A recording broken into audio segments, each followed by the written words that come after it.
टिके खटा बेसी मीठा मो चैनल आपण मानक स्वागत। आपण तो धनिया पत्र चटनी खाइथिबे। आज आम बनवा धनिया पत्र बरा से कि धनिया पत्र छोट छोट काटी नहीं अरुआ चाउल सहित दुईटी कंचा लंका शुखला लंका रसुण नहीं या ग्राइंडिंग करदे। एवं मुझे धनिया पत्र को धोईकी भल भाव छाणी नहीं ग्राइंडिंग कर आण को देदेवे सहित लुण आ कटा होता पिज को पकईकि भलसे चकटी ने।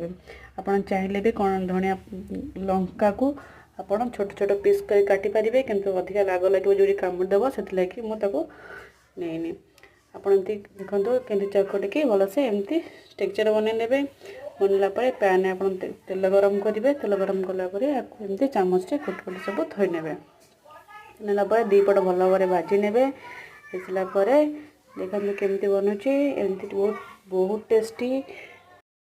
आपण मैंने भी बनई टेस्ट करूँ जदि आगुरी बनई कमेंट माध्यम रे जणातु।